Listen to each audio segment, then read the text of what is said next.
আজকে এমন একটি মেডিসিন নিয়ে আপনাদের সম্মুখে আলোচনা করতে চলেছি, যেটি বর্তমান যে পরিস্থিতি, বর্তমান যে ওয়েদার বা কোল্ড ফিভারের যে সিমটম চলছে, সেক্ষেত্রে দারুণভাবে কাজ করে থাকে এই মেডিসিনটি। তো এই মেডিসিনটির নাম হলো জাটুরা 500। তো এই মেডিসিনটিতে রয়েছে অ্যাজিথ্রোমাইসিন।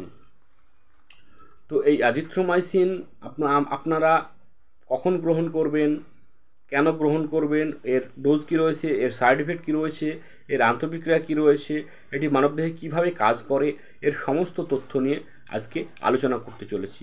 তো ভিডিওটি স্কিপ না করে সম্পূর্ণভাবে দেখতে থাকুন।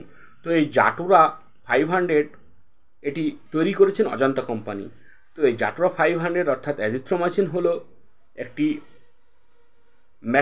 ম্যাক্রোলাইড গ্রুপের ফার্স্ট জেনারেশনের একটি ব্রড স্পেকট্রাম অ্যান্টিবায়োটিক।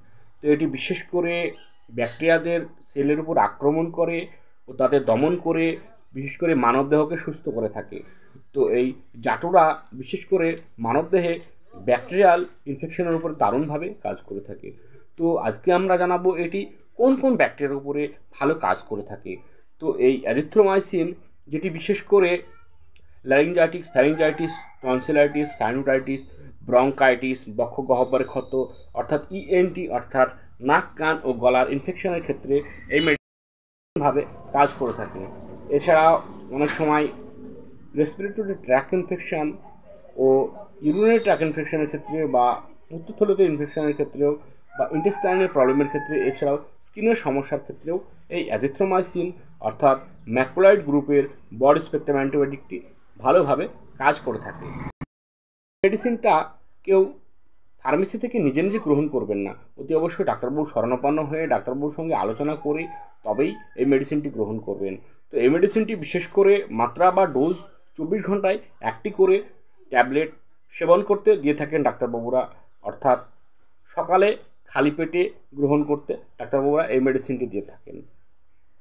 তো এই মেডিসিনটি গ্রহণ করলে বেশ কিছু সাইড এফেক্ট আমরা লক্ষ্য করে থাকি, যেমন বমি বমি ভাব, পেট ব্যথা, পেটে যন্ত্রণা, মাথা গ্যাস, অ্যাসিডিটি, বদহজম ও মুখের অস্বাভাবিক ভাব ও লুজ মোশনের সমস্যা।